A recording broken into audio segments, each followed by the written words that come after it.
We're going to switch gears to the panel portion of the evening. So I would like to call up all our VCs who are going to be speaking and introduce our incredible moderator, Guadalupe Gonzalez. Thanks so much for joining us. Hello.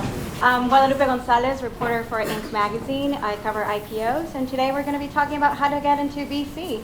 We have Jessica Lynn, co-founder and general partner at Workbench Ventures. We have Casey Aylward, vice president at Costa Nova Ventures, and Brianne Kimmel, founder and managing partner at Work-Life Ventures this time.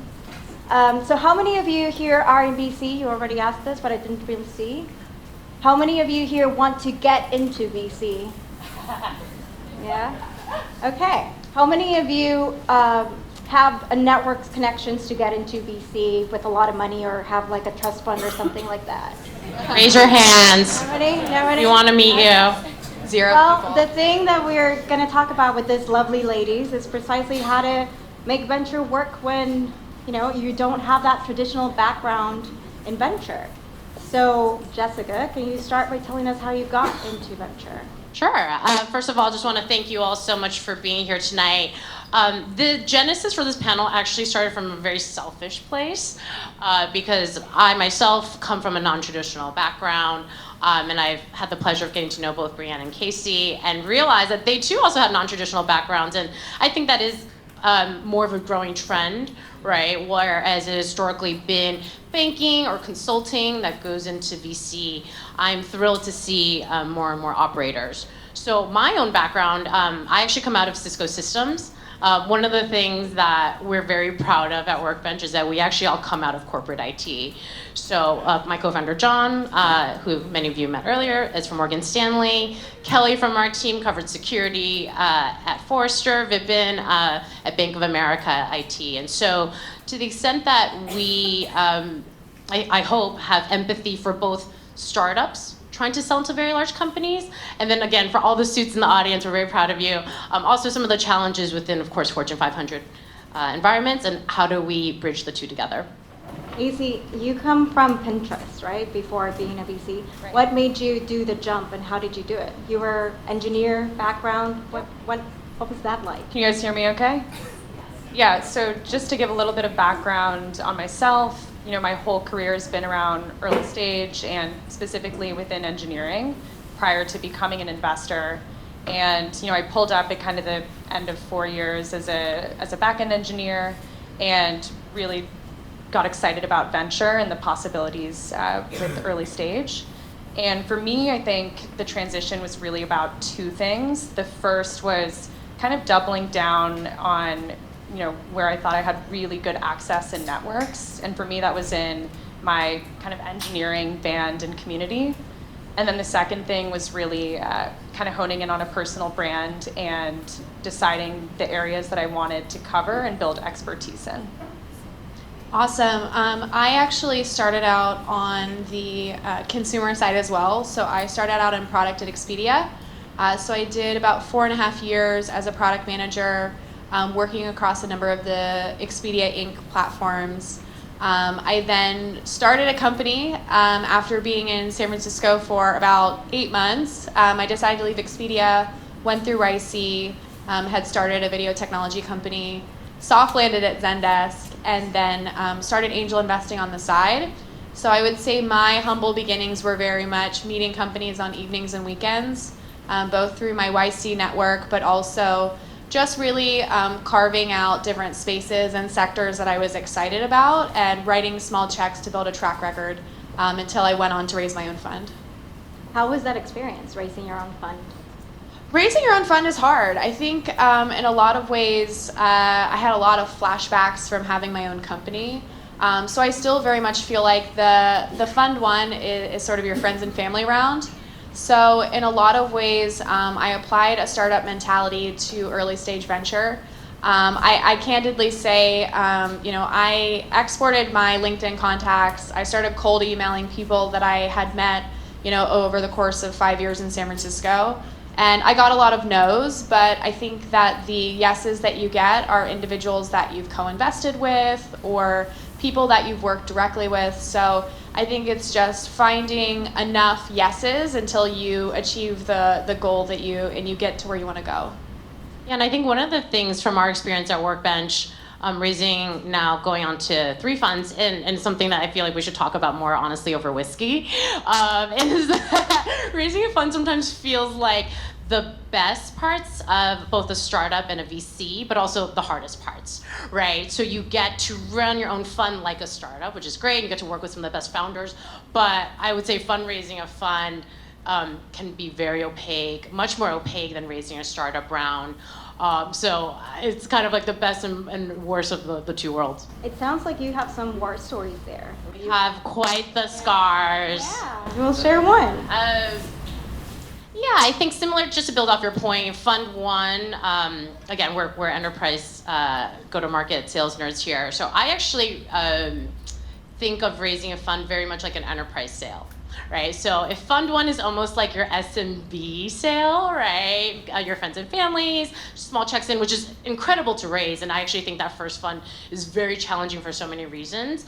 Fund 2 is more of your mid-market check sizes, some family offices. And then Fund 3 is really when you talk to your big jumbo customers. Those are your endowments, your institutions, your foundations. So it's been a learning process for us, and I think there's nothing more than an enterprise sale than raising a fund. Well, right now we have a lot of people getting into venture, a lot of big corporations getting into venture as well. And enterprise software, which is something that you all 3 invest in, is a very hot thing. So how do you challenge, how are you competing against them, or how are you balancing that competitiveness? I'll take that. So I think today, in today's really competitive early stage environment, there's just so much capital flowing in at the first stages of funding.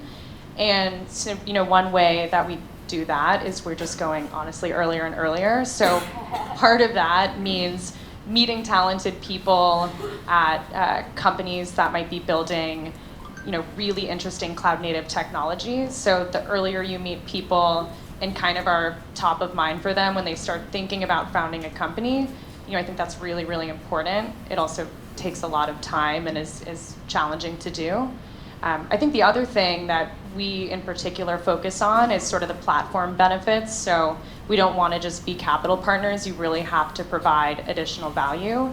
And for us, that means we have to focus, and we focus on technical founders, and kind of the platform value add that we provide is really around go-to-market expertise for B2B SaaS. So we're not trying to do everything.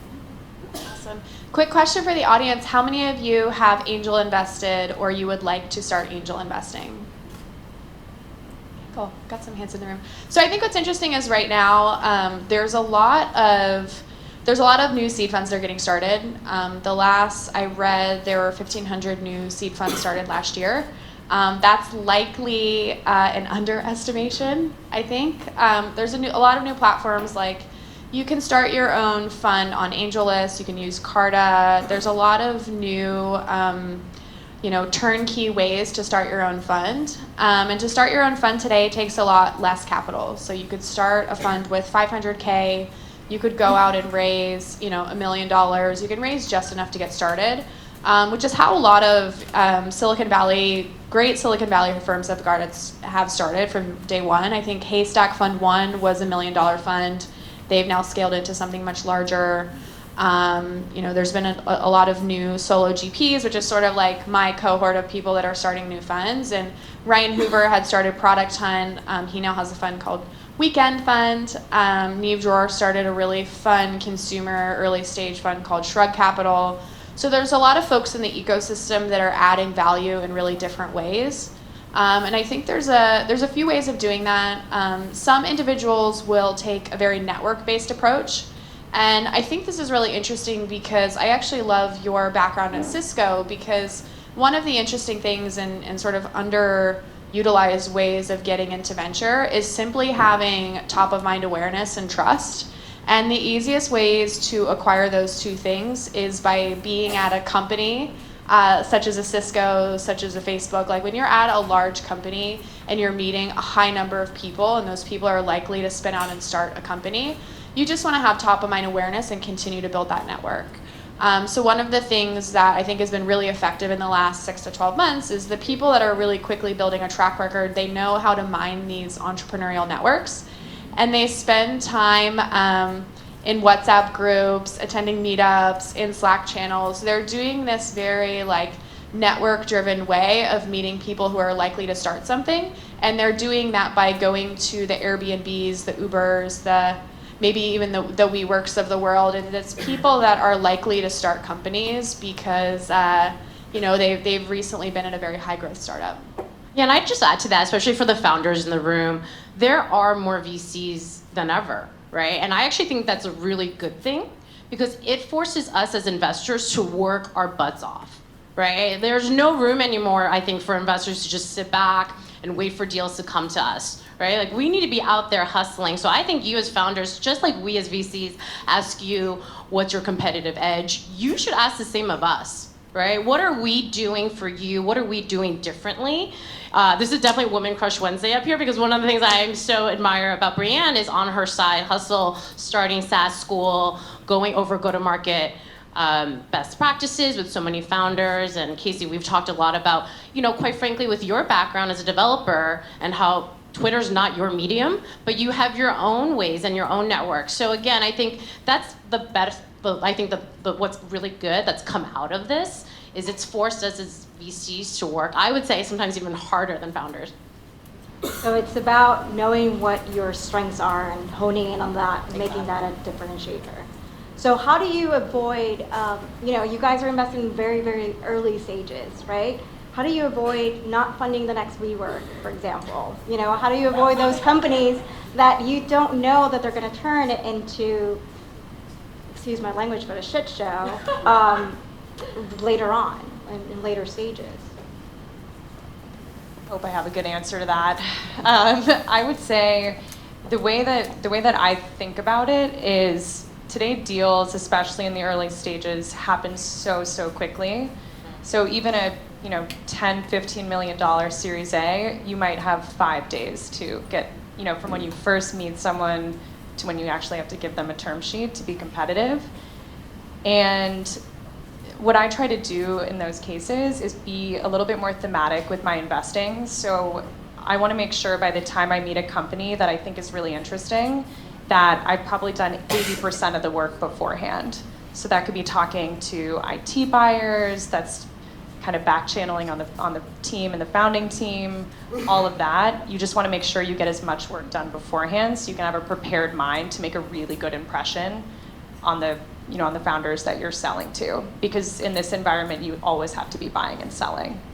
But to answer your question, I guess you never really know, but I guess for us, we look for really certain specific metrics that we discuss as a fund. And with WeWork, I don't want to get into that, but I like to think we wouldn't have invested in it. So what are the tips or what are your investment theses that you're super proud of and you want to share with everybody, and you think, this is my best practice and you can steal from me because the more people do it, the better? Yeah, sure. So at Workbench, very similar to Casey, we try to be pretty anti-FOMO. I mean, there's buzzwords every week, right? DevSec, Reg Ops, any combo of that. Again, we try to come in with a prepared mindset, and the way we do it is, quite frankly, just going straight to the customers, right? Like, I think at the end of the day, that will be your North Star. If you can go to the Fortune 500, understand their pain points, then going to find the best startups is actually the fun and relatively easy part to connect them. Enterprise customers are like oxygen, and so we really think of it as a win-win-win model. That said, I do think it is not easy always to talk to IT buyers, right? And building that network, especially here in New York City, is something we're really proud of at Workbench. I think we've had a lot of fun with it. We've had the best community, clearly, as all of you can attest, standing in line for 30 minutes for the best enterprise club in New York City. But it is a lot of work, quite frankly, to build a network of corporate executives who are very open, who share some of their pain points, whether it's in trusted AI or site reliability engineering, a number of different areas that we've been digging into. So for the tips for your investment thesis would be? So the tip for our investment thesis is to go to the customers, right? Like we don't try to read tea leaves, to be honest, right? We try to understand where are their budget dollars, where are their pain points, and where are the priorities in the Fortune 500, and then we just play matchmaker. Okay. Brianne? Yeah, I mean, I think building on your point, the great thing about enterprise is there is a known problem or need. So you could essentially go team by team, function by function, and really identify what parts of a Fortune 500 or an early stage startup is missing modern software, is missing tooling, like what are problems within a business so you can build basically $1 billion company around it. Most recently, so I started a VC fund called WorkLife. It takes a very consumerization of enterprise approach to B2B. So building on the Zendesk experience, while I was there, I was leading the apps marketplace and had built a program called Zendesk for Startups. So in seeing all of the early stage companies that were built on top of Zendesk and seeing a lot of early stage companies that were using our software to scale their customer support, I then started digging into various different functions and really what parts of B2B do I really want to own. So I had made a number of investments in the low-code, no-code space. I very much have a real thesis around developer productivity because we have such a shortage of engineers and because there are, code is a language and code is prone to human error. There's also a lot of ways that we can improve the way that people build and ship products. So I spend a lot of time looking at APIs, developer tools. I love ones that have a community attached to it. So it's fun spending time and just really digging into the developer ecosystem. I also see there's a lot happening in the design space. So it's not coincidental that we see a unicorn like Canva that's based in Sydney, Australia, that basically started by building really easy templates for people to create flyers, create posts on Instagram, and I think there's this broader shift towards, people across the world wanting to be more creative. So more podcasts, more posts on social media. I think there will be a whole new ecosystem of really great prosumer tools. Where the things that we do during the day and on evenings and weekends will inspire us to do more creative work. When we started this panel, you guys were referring to how similar the VC and the startup experience is like. And one of the things that I hear from founders all the time is a rejection, right? You get 100 no's for one yes, sort of thing. How do you guys deal with that rejection as you're trying to start a fund and, or fund a company that has other things on the table? I think rejection is just part of the job. Realistically, if you are seeing the best deals out there, and we at Costanoa exclusively try to lead or co-lead, and so if we're looking at the best deals, you can't expect to win all of them, especially in this competitive environment. So unfortunately, it's just part of the job. And I think back to the point around being thematic, sometimes you want to map out a whole market and find the best company in the space. So unfortunately, sometimes when you think you've really found that and you lose that deal, you kind of have to move on or pivot from that space. But yeah, I think you just have to develop kind of a thick skin around it and move on quickly. Do it. Yeah, I just add, we advise all of our founders, it's a two-way street, right? So much of it feels like, I'm getting investment from a VC, but at the same time, you want to make sure that investor is a really, really good partner for life, right? So I would flip it and say that you also have a choice as well in making sure your investor is a great partner. And I use that same relationship as well for our LPs. Quite frankly, there are probably some investors who don't understand or don't appreciate our Workbench model, and that's okay. It doesn't have to be for everyone. We are really looking for partners also for life who get excited about what we do. And our favorite line at Workbench, our motto is Bashare it, which is, things happen for a reason. And so if and when those things happen, we say Bashare it and up and at 'em. Good. So let's say I want to get into venture, but I don't have the connections to start a fund, or I'm really shy and I get tongue-tied trying to ask someone to give me money to start my own fund. What's my best next alternative to get that venture experience? Yeah, I mean, I think the VC landscape is changing a lot, and I think we've touched on this earlier. It's moving incredibly quickly. So I think in a lot of ways, whether you're a new firm that's just starting with Fund One, or whether you're a Sequoia, Andreessen, top tier fund of the world, everyone's looking for access and for information. So I find that the easiest way to get started is to start doing the job before you have the title. Whether that's just meeting interesting companies and creating a one-pager and basically creating your own deal memo. And I actually find this is an area where founders have a real advantage, because when you're an entrepreneur and you're building your sales pipeline and when you're going out to meet customers, you will take those sort of notes and you're already analyzing what makes a really good account for my business. And I find that venture is very much similar to that, where there are some companies that are a great fit for your firm, and there are others that you're willing to not invest in because they're slightly off thesis, or potentially the partner-founder fit is not right as well. I think stylistically everyone is very different, and you should seek to find someone that would make a strong thought partner for the next 5 to 10 years, rather than trying to optimize purely for capital. Last question, what's the biggest misconception in venture, and why that is? Well, I think there's definitely a misconception that venture is really, really glamorous. So we're sitting in board meetings, we're drinking champagne in board meetings. Is definitely not the case.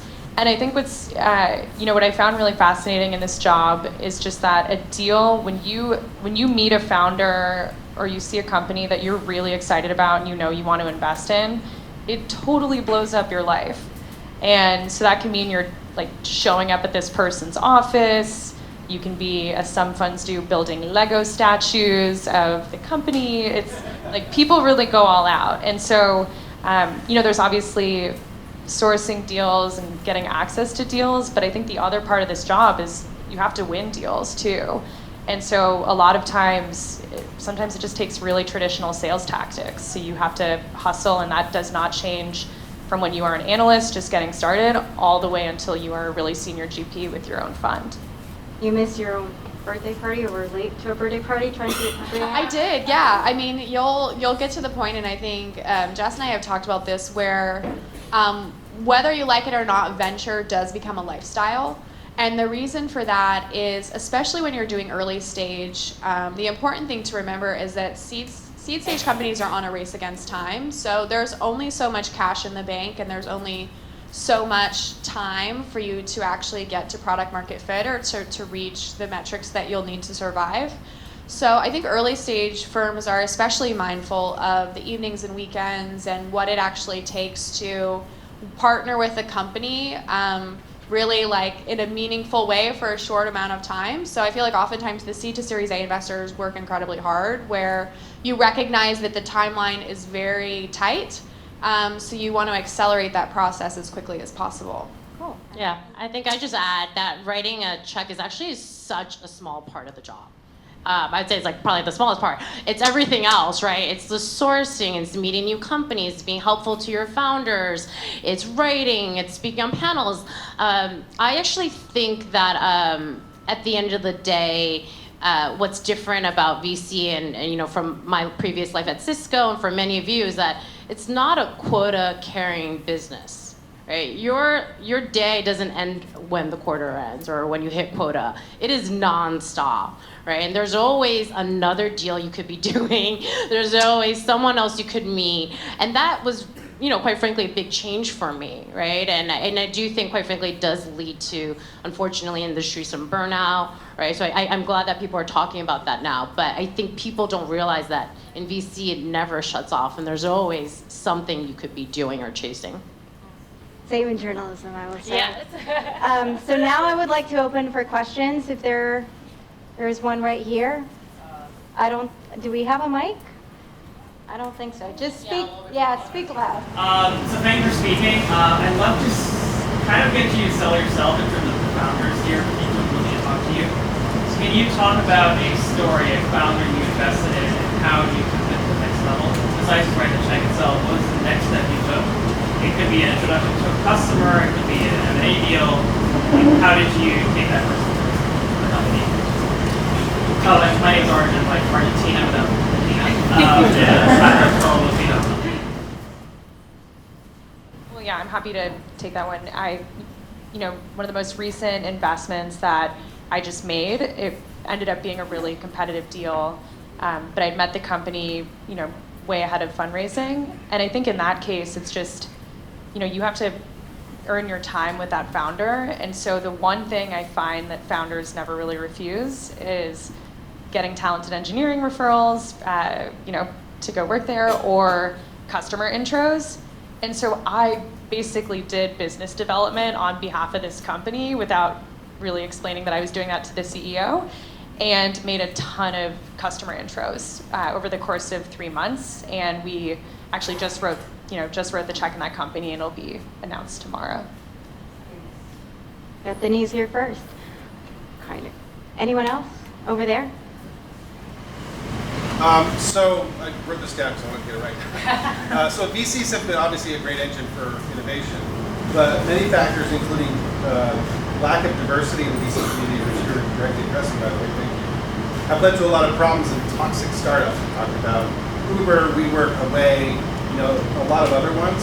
And so, and it's particularly problematic for Fortune 500 companies, which I came from, because you do not want to work with toxic, problematic, or dramatic competitors. That's just not how it works, right? So as a VC then, how do you think about your role evolving from being more than money and initial consultation to being someone who can partner with a founder to curb their worst or unintended impulses? How important do you think that's going to become? I can take this one. So I like to take a more optimistic view and say that oftentimes with these early stage companies that lack diversity, it is a systemic problem in the ecosystem. So you could actually probably spend your entire career in early stage startups and not really encounter that many women or people of color. So we've actually built this ecosystem where there's years and years of problems. So now we're finally to a point where we're starting to unwind and unpack a lot of those systemic issues that have gone from one company to the next company to the next company, because that's how cultures work. So what I do see, especially at the earliest stage, is especially as a female general partner, I do take a lot of ownership and responsibility over the diversity and the cultures of my team.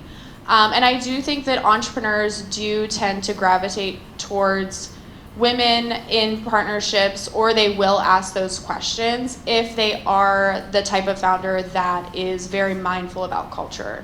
So I am actually seeing a shift at the earliest stages where founders are actively asking for women and people of color on the cap table. They're actively seeking, at what point do they hire a head of diversity and inclusion, and how do they really think about not just the capital D part of the equation, which everyone's quite familiar with, but also the I part.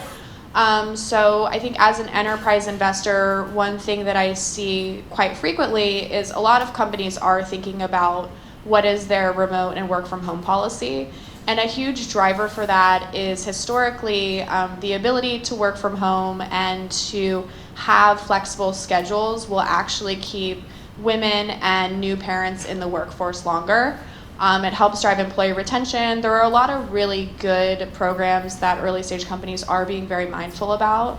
And I think it's one of these things where with any ecosystem, people learn from each other. So I think as these conversations are happening, real action is coming to fruition, and we are seeing real systematic programs at the various earliest stages of companies.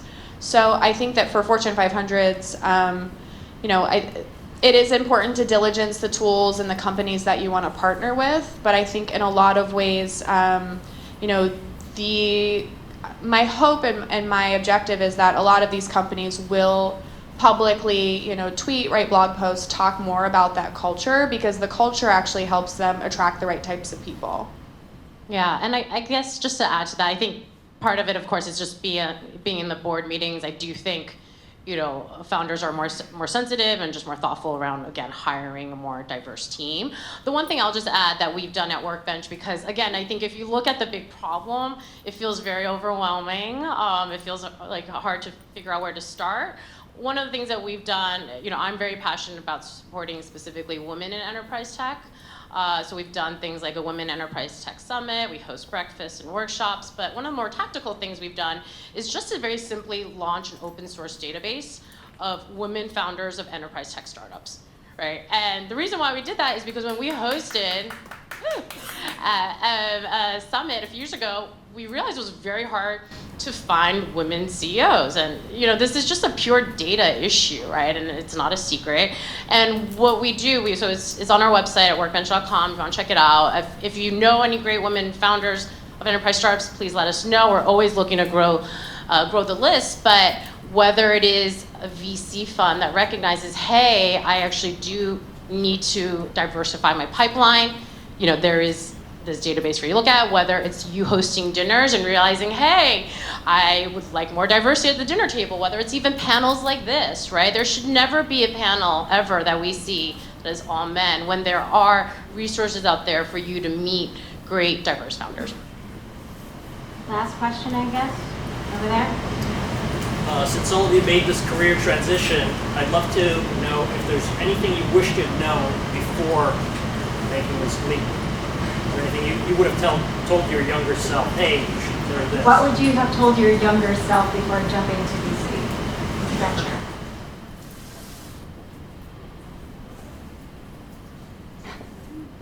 I have a funny one. This is one I actually had shared on Twitter about a week ago.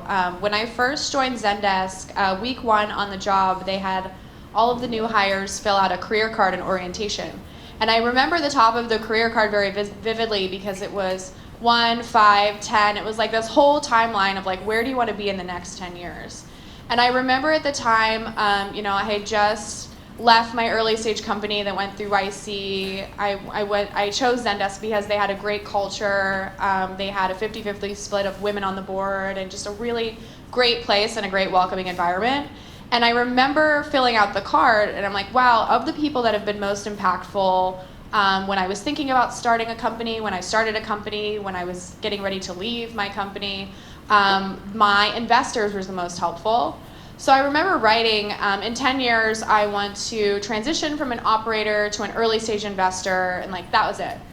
And I remember my friend and mentor and the person who I reported to at the time, she had said to me, she's like, why are you waiting 10 years to do something that you can do today? She's like, it's totally possible to both be an operator, to be an early stage investor, like this is, you can do that.